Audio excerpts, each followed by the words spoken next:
friends. This month, I'm excited to introduce to you someone who's inspired me, Debbie Williams. She's a seasoned storyteller and started her podcast during COVID times on a way to share her own legacy. I was very intrigued by her reason to start podcasting, and I wanted to understand more and why is it really useful to share our own legacy. I'm glad you joined in. Remember to share your reflections in the comments while you're listening to this podcast. Let's dive in. Hey, Debbie, how are you? I'm very well. Thank you for inviting me on your podcast. Thank you for coming. So I have been, we've been talking a lot. You've been my inspiration on podcasting. And I wanted you today on the podcast, not for podcasting alone, but your journey towards it. So I want to get started and introduce yourself. How do you introduce yourself to your journey of podcasting? Gosh, I started podcasting in 2020 during lockdown, having, I suppose, given myself excuses not to start it. I finally started, and I think the reasons why I wanted to start it, I have a lifelong philosophy that everyone has a story that somebody else wants to or needs to hear. And in addition to that, I wanted to leave a legacy behind for my family as well. So when my great-grandchildren or the great-great-great-grandchildren say, well, what did you do during lockdown? What was your reaction to it? What was your life like? Not just during lockdown, but during the time when you were growing up and as an adult.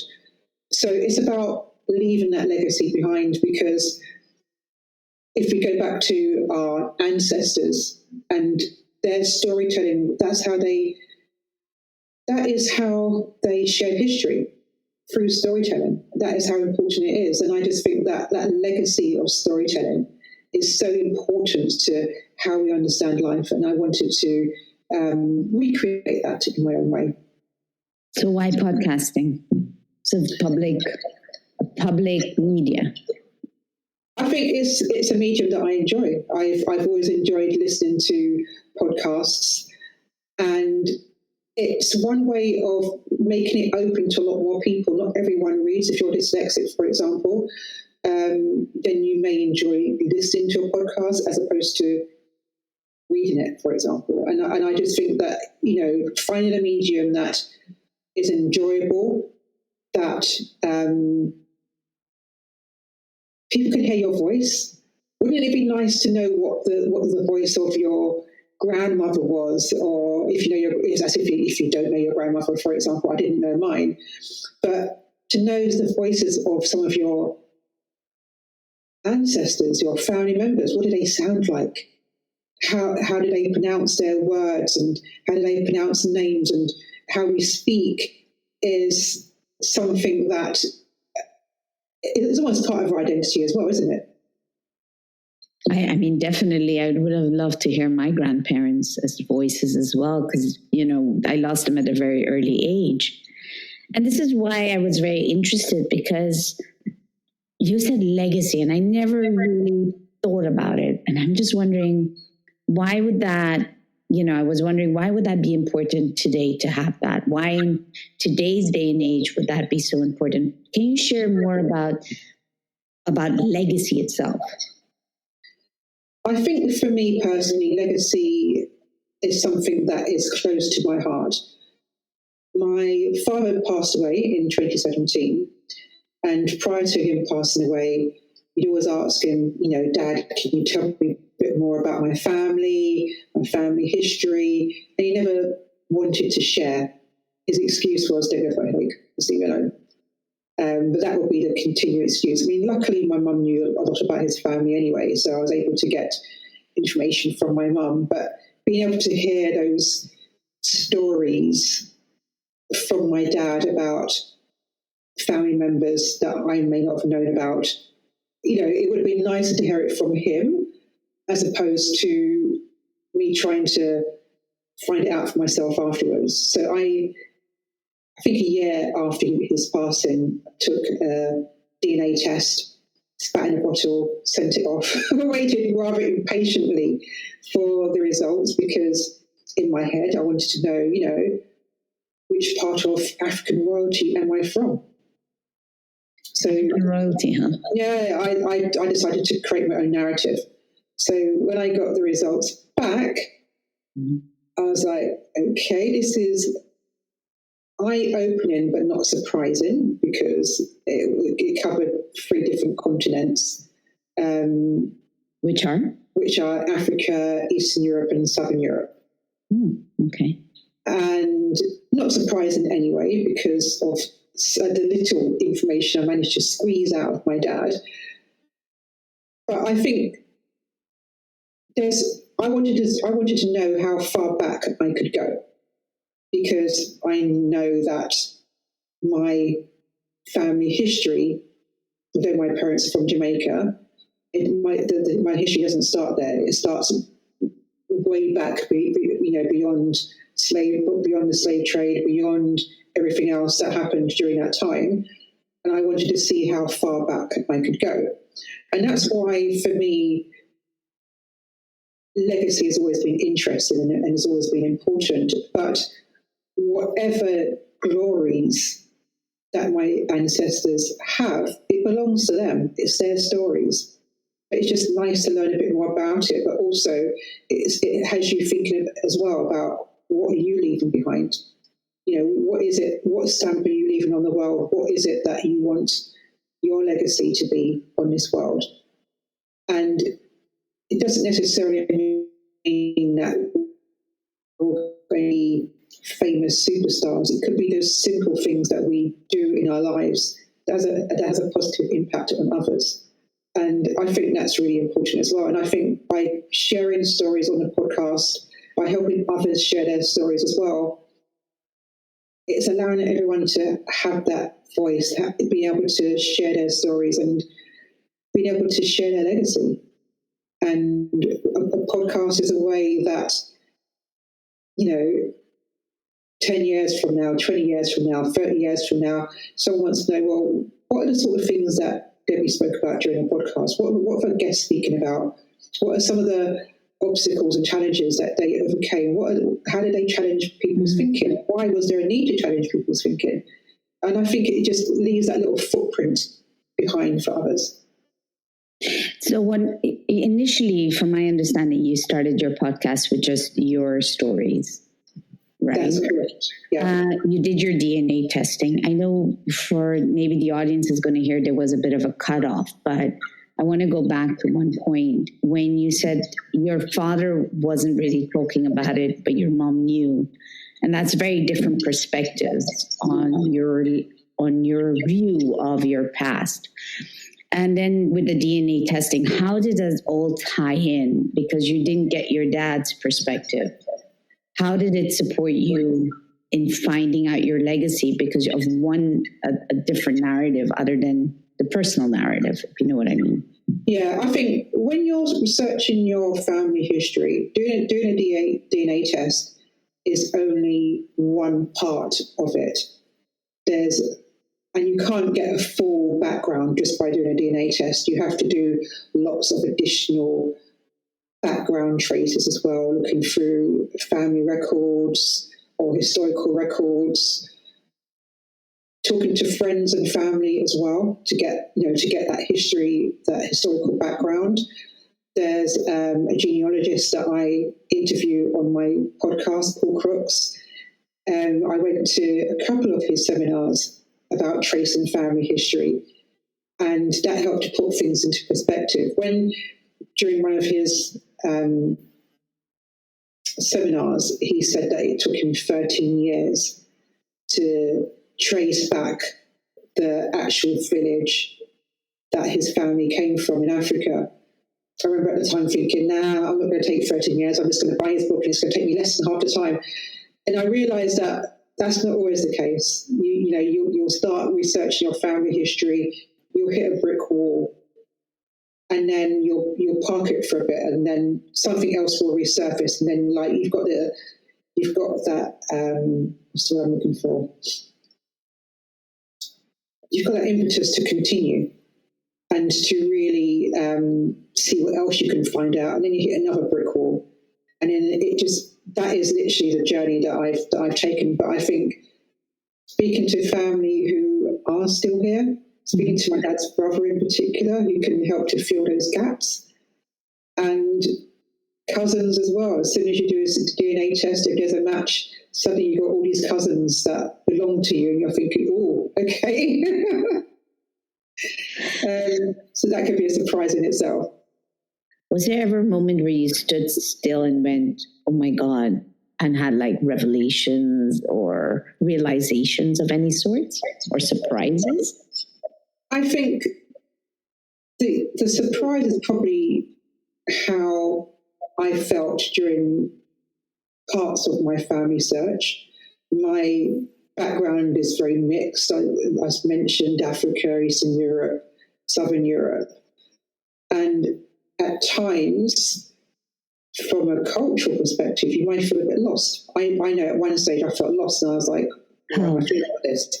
Yeah. Because, I don't know, I think, like, for example, I went to a chemist, and really lovely guy, and he's like, oh, so your parents from the Caribbean? And I was like, well, actually, I did my DNA test, and this is actually where my background's from.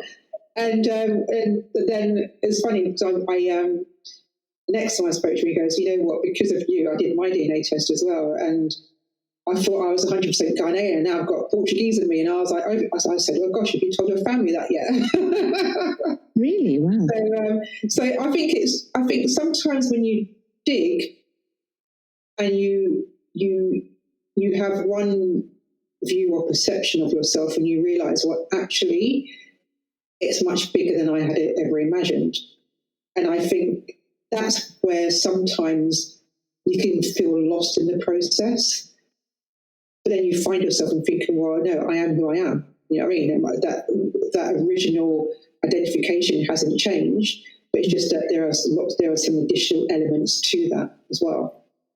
So how did podcasting, interviewing guests, help you? Being curious. One thing that you have to do, especially if you're tracing your family history and you want to leave a legacy, you have to be curious. You have to be curious in terms of wanting to find out more. When it comes to podcasting, particularly when you have guests, you have to be curious about your guests and curious about their stories. One thing that it's allowed me to do is to really hone in on that active listening, really listening to guests, really listening to their stories, and allowing their stories to actually impact me and the world. Was there any one podcast or one guest in particular that really impacted you most strikingly? Because we always say every podcast or every interview will always affect us, but there must be that one that just was like, that one. There was one in particular, Joseph Bennett, where we talked about living in trust, like really just allowing that process, not worrying, and to really live in faith and really live in trust. And I think that impacted me particularly because it was a message that I needed to hear at that given time. What was the message, if you don't mind me asking? The message was to live in trust. It's to really trust in the process and to trust that everything will be okay. And I think that's the message that I needed to hear at that given time. And I thought, okay, this is what I'm going to do. You know, my New Year's resolution is going to be exactly that. Almost coming up to the whole year of me doing this, and I need to get back in touch with Joseph to say, guess what? And maybe continue that discussion. But I think what's been really special is that everyone I've spoken to, there's a message not only for the audience, but there's also been a personal takeaway message for myself as well. And I think that it's about not only allowing your light to shine, but allowing others' lights to shine as well. And just giving respect to the stories that I shared. You got me thinking by that just now when you were sharing about that. I wanted to ask you, I hope I'm in line and I do phrase this right, or, in a kindful way. But given that there's a lot of colonial healing that's now currently undergoing, because you see very much a lot of polarized, conflicting, emotionally sensitive environments, all of that. How can legacy support finding your legacy or sharing your legacy, support healing traumatic roots? How has that helped you, for example, with the podcasting? You know what's really helped is understanding that history is always in the eye of the victim. And sometimes we need to dig deep into the whole story rather than his story, which is history. And there are always two sides to every story. There's always more than one perspective. And I understand that, as I was growing up, I only ever heard one side of history. And I think that when talking about legacy, when talking about storytelling, it's about, I just don't need to hear one side. And, how far can I dig deep to actually find my story and to find my legacy? And I think that's where the healing comes in, is actually to dig deep and find your story, really find where your personal history fits in. And I just think that when it comes to colonial healing, I think that's a long process, because not everyone wants to admit their role in that colonial society that took place many years ago. And for some people, I just say sorry and we can call it a day. I just think that, and it happens in lots of societies where the ruling culture of the society wants to downplay everyone else's. And how do you heal from that? I think everyone needs to share their story, and so how does how does sharing your legacy then heal the story, is what I'm asking. How could they do that? What would be the ingredients for it? The ingredients is accepting the truth. The truth may not be pretty. And the truth can also be relative, isn't it? Depending on, like you said, who is, from whose lenses that's being shared. Exactly. Like, I did my DNA test thinking, I'm going to be exposed as some African royal princess. The truth of the matter is that my family are probably farmers. Of doing an amazing job of keeping their family alive. But and I 100% really appreciate that. And I think being able to live in a knowledge that maybe isn't glamorous, but is still highly relevant, and really having the opportunity to actually trace back your family as far as you could possibly go, and being able to reshare the story with your families so that they have a fuller picture of their identity and knowing where they're coming from. Marcus Garvey, you need to know where you're coming from to actually know where you're going. And I think that for me, almost bringing back that culture of storytelling, being able to share history through stories, because then it has more relevance, it has more meaning, rather than me throwing you a fact and a figure. So how has you discovering your family history, sharing it in your legacy, finding out, and also sharing your stories, your legacy, has that also reshaped the way you communicate with different relationships? For me, the family history tracing is ongoing. I haven't come to a full stop there. You find out something, you pause. You find out something, you pause. I think doing the podcast has really helped with open communication, not just with family members, but with people in general.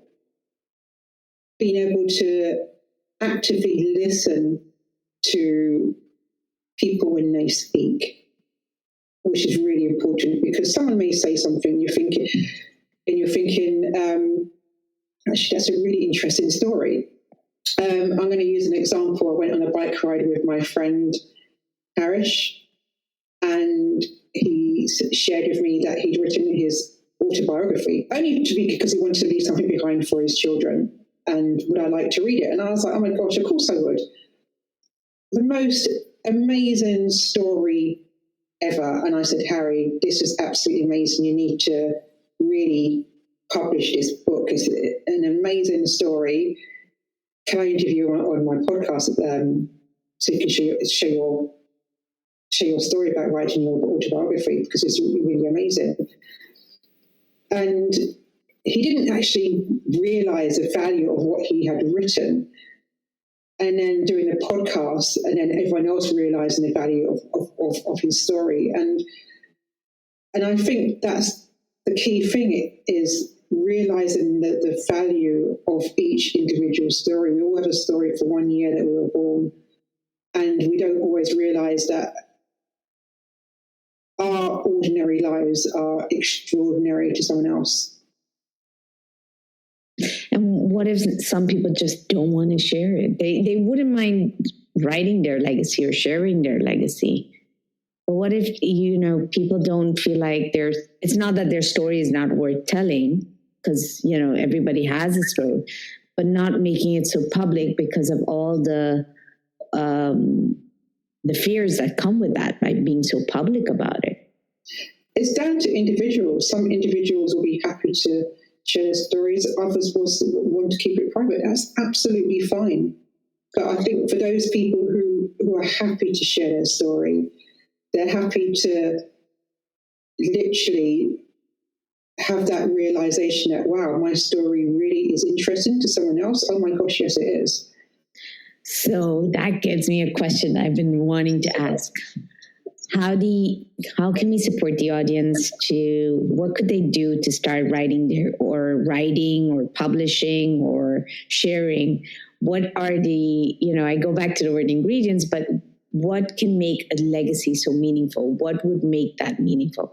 What could they start documenting in one way or form that you'd say, this is how you can, start creating it or putting it away, just so that eventually you can bring it together? What would you recommend? If you're not too sure where to start for yourself, find an elder person, someone that's older than you, and ask them about their story. Because we never document what our parents went through, or an uncle or an aunt. Just talk to them about their story, and that will help you think about your own story. How do you help them also? That, I'm thinking about that because I only recently found out more. So my father's first generation immigrant, because his parents became refugees.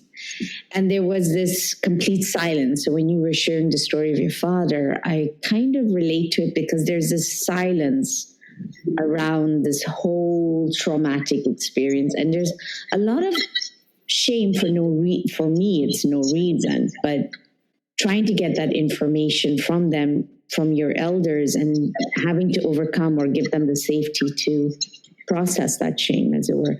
How did you ever face that? Did you ever have to, how did you ever overcome that? How did that help you? You know what? I just think that people are closed to sharing their stories for a variety of different reasons. Maybe they've had a bad experience that they just want to forget. Mm-hmm. And it's about being respectful to those feelings. And I think sometimes when you hear someone else share their story, it allows you to free yourself. And you're thinking, well, actually, my story is a lot simpler than that. And we don't always need elaborate fairy tale or action movie type stories to share with others. It's the simple stories that are so interesting. And those are the ones that makes a difference to a lot of people when you share those everyday simple stories. So going back now, so thinking about all this, you're doing these wonderful podcasts. I will share it with the audience in the link so that they could follow as well. What is the one thing you would like to share that they could become friends with their legacy to help them take the first step? What could you share with everyone? I think, everyone's got a story from 1 year that you were born, and maybe just simply write in a paragraph, say, what was your childhood like? What was the one thing? Even thinking about one event, like I remember the 1977 Queen Jubilee party, for example, and you can write a story about that. Just that one simple event. It could be anything from doing a shopping trip with your parents, going to buy one particular thing, or getting your ears pierced for the first time. And when I say like really simple stories, because those stories, when you share them, it reveals something. It reveals a little part of history. So, and that's why I say you don't have to overthink. And that's the thing. People overthink when they're sharing their stories. Like, does it have to be something really big? Does it have to be something really elaborate? The answer is no. It just has to be truthful. And I just think, stick with your truthful story. Share your story with the integrity that it deserves. It doesn't have to be elaborate. You don't need to add any bits of salt and pepper and honey to the story. Just tell us the story as it is, and you'll be amazed at what you unearth and what you uncover. Even from saying, I lived on a boat at a certain age, and this is what I experienced. Because not everyone has had that experience, and to someone else, it's like, oh my gosh, I lived on a boat. You were at what age? Oh my gosh, that's really out of this world. I've not actually thought about that. So I would say keep the story simple. Your experience will be extraordinary for someone else to hear.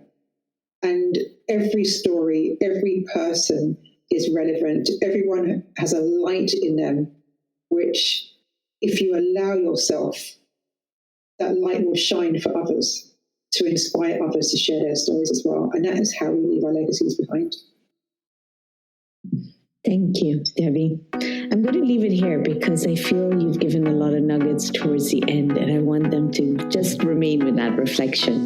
Debbie, thank you for coming online today. Thanks for sharing. Thank you. I hope you enjoyed our conversation on legacy as much as I did. Remember, I welcome your reflections. Do share, because the more you share, the more it invites a different conversation. And don't forget, most of all, if this conversation can help someone out there, do share it with them. We never know what one conversation can do for someone else. And I hope that they can support them along their journey and yours. And that's a wrap.